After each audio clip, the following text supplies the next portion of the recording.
আসসালামু আলাইকুম। ফারজানা দীপ্তিস রেসিপিতে আপনাদের সবাইকে স্বাগত। চলে এলাম নতুন আরও একটি রেসিপি নিয়ে। আজকে আমি আপনাদের তৈরি করে দেখাবো পটেটো চিজ বল। এই পটেটো চিজ বল বাইরের থেকে হয় ক্রিস্পি আর ভেতরে ভরপুর চিজে ভরা। আশা করছি রেসিপিটি আপনাদের ভালো লাগবে। তো চলুন দেখে নিই কিভাবে তৈরি করতে হয়। এর জন্য আমি একটা বোলে 3টা আলু সেদ্ধ করে নিয়েছি। আলুগুলোকে এমনভাবে সেদ্ধ করতে হবে যেন কোনো পানি না থাকে। আমি খুব ভালোভাবে পানি ঝরিয়ে নিয়েছি। এখন আমি এগুলোকে ম্যাশ করে নিব, মানে ভর্তা বানিয়ে নিব। এই কাজটা আপনারা গ্রেটারের সাহায্যেও করতে পারেন কিংবা ম্যাশারের সাহায্যেও করতে পারেন, তবে আমি হাত দিয়েই এভাবে চটকে চটকে ভর্তা বানিয়ে নিচ্ছি। আলুগুলো ভর্তা বানানোর ক্ষেত্রে একটা জিনিস খেয়াল রাখবেন, এখানে যেন কোনো দানা অবশিষ্ট না থাকে। একদম নরম করে এটাকে মাখাতে হবে। তো আমার মাখানো হয়ে গেছে। এখন আমি এখানে দিয়ে দিচ্ছি 1 চা চামচ গোলমরিচ গুঁড়া। এরপর আমি এখানে দিয়ে দিচ্ছি পরিমাণ মতো লবণ। এরপর যাচ্ছে 1/2 চা চামচ চিলি ফ্লেক্স।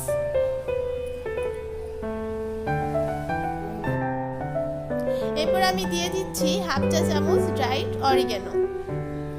এখানে আপনারা অরিগানোটা স্কিপ করতে পারেন।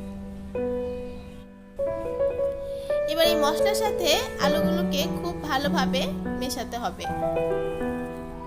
তো আমি খুব ভালোভাবে মাখিয়ে নিচ্ছি।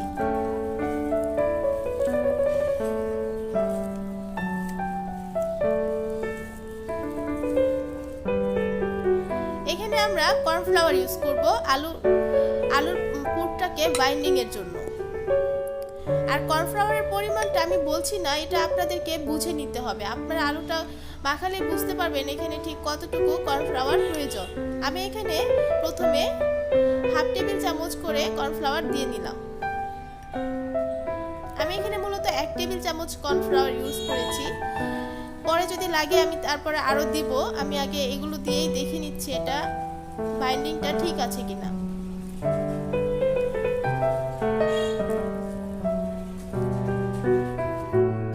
আমার এটা পারফেক্ট হয়ে গেছে, আমার আর লাগেনি। তো আমার এটা তৈরি হয়ে গেছে। এখন আমি এটা একটা সাইডে রেখে দিচ্ছি। আর এখানে আমি মোজারেলা চিজ এভাবে ছোট ছোট করে স্লাইস করে নিয়েছি। এখন আমি আলুর মিশ্রণটাকে নিয়ে নিচ্ছি আর এটাকে আমি এখন বলের শেপ দিব। প্রথমে বলের শেপ দিতে হবে। এভাবে একটুখানি সুন্দর করে মাখিয়ে নিতে হবে যেন। দেখুন কর্নফ্লাওয়ারটা আমার পারফেক্ট হয়েছে বলে এই বাইন্ডিংটা সুন্দর হয়েছে। এখন আমি এভাবে চ্যাপটা করে এর মধ্যে 1 স্লাইস চিজ দিয়ে দিব। তারপরে আবারও এভাবে আলুর সাহায্যে এই মুখটাকে সুন্দরভাবে আটকাতে হবে যেন চিজটা বের হয়ে না থাকে। এই দিকে খেয়াল রাখতে হবে। তো আমি এটা করে নিচ্ছি।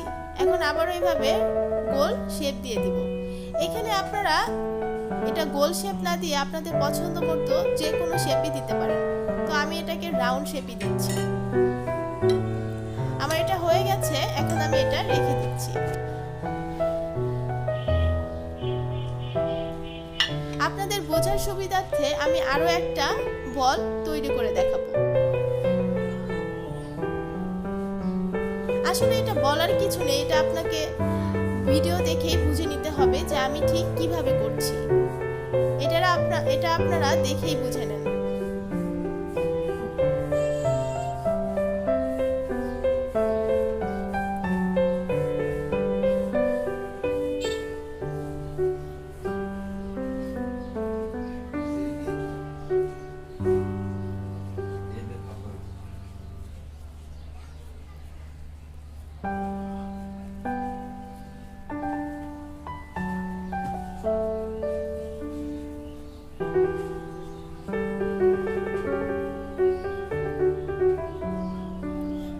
এটাও হয়ে গেছে। এভাবে করে আমি সবগুলো বলই তৈরি করে নেব। তো আমি সবগুলো বলই দেখেন তৈরি করে নিয়েছি।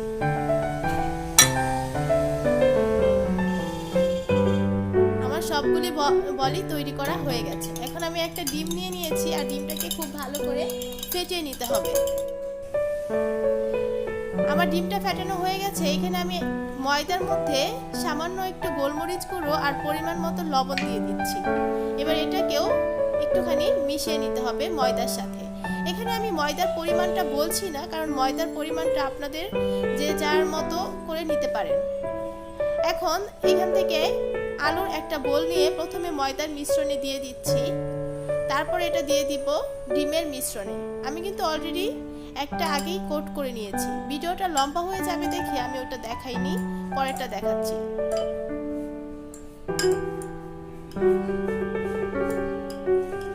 এভাবে ময়দার মিশ্রণ থেকে নিয়ে সরাসরি দিতে হবে ব্রেড ক্রাম্পের মিশ্রণে। আর হ্যাঁ, এই ব্রেড ক্রাম্পটা কিন্তু আমি ঘরে তৈরি করে নিয়েছি। কিভাবে ঘরে ব্রেড ক্রাম্প তৈরি করতে হয় সেই রেসিপিটা কিছুদিনের মধ্যে আপনাদের সাথে শেয়ার করব ইনশাআল্লাহ।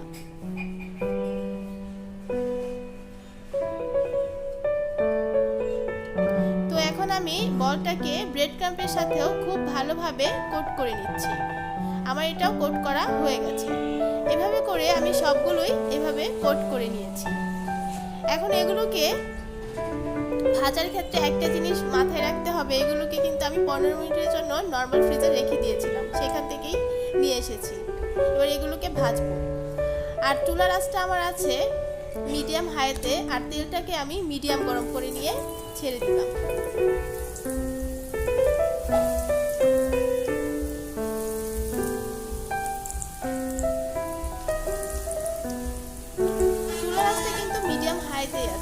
যেহেতু এগুলো সব সেদ্ধ করাই, তো আপনাকে বেশি সময় নিয়েও এগুলোকে ভাজতে হবে না।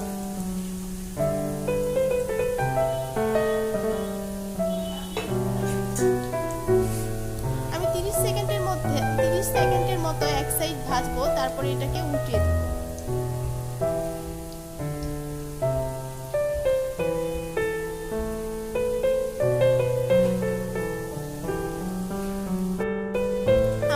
ভাজা হয়ে গেছে, এখন আমি এগুলোকে উল্টিয়ে দিচ্ছি।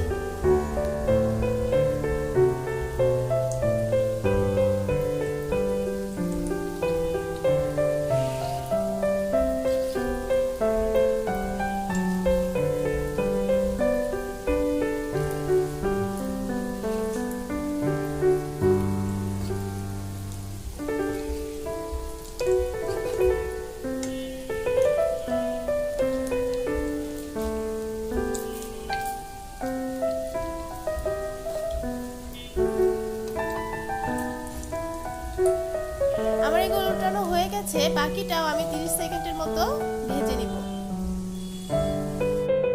আপনাকে এগুলো বেশিক্ষণ ভাজতে হবে না, 2 থেকে আড়াই মিনিটের মধ্যে এভাবে উল্টিয়ে পাল্টিয়ে ভাজলেই এগুলো সুন্দর করে গোল্ডেন ব্রাউন কালার হয়ে যাবে। তো আমার পছন্দ মতো কালার হয়ে গেছে। এখন আমি এগুলোকে তুলে নিচ্ছি তেল থেকে।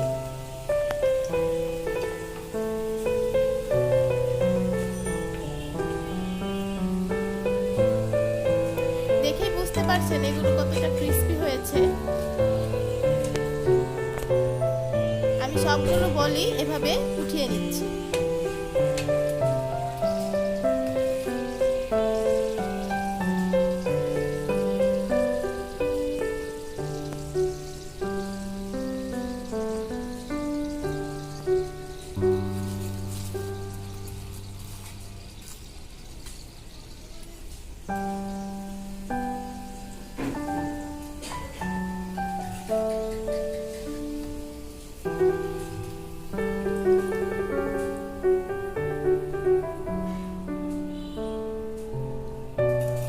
আমার এগুলো উঠানো শেষ হয়ে গেছে। এখন আমি এগুলো পরিবেশন করতে চলে আসবো। চলে এলাম পরিবেশন। দেখলেন তো কত সহজে তৈরি হয়ে গেল পটেটো চিজ বল। এই চিজ বল আপনারা বাচ্চাদের দিতে পারেন, বাচ্চারা খুবই পছন্দ করবে। কিংবা বিকালের নাস্তা চায়ের সাথে আপনারা এই রেসিপিটা পরিবেশন করতে পারেন। আশা করছি খুব ভালো লাগবে।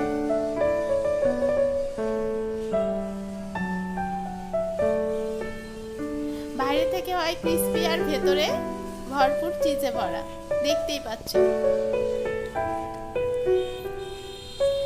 রেসিপিটি ভালো লাগলে একটা লাইক দিবেন আর আমার চ্যানেলটা সাবস্ক্রাইব করার বিনীত অনুরোধ রইল। তো আজ আর নয়, এখানেই বিদায় নিচ্ছি। সবাই ভালো থাকবেন, আমার পরিবারের জন্য দোয়া করবেন। আল্লাহ হাফেজ।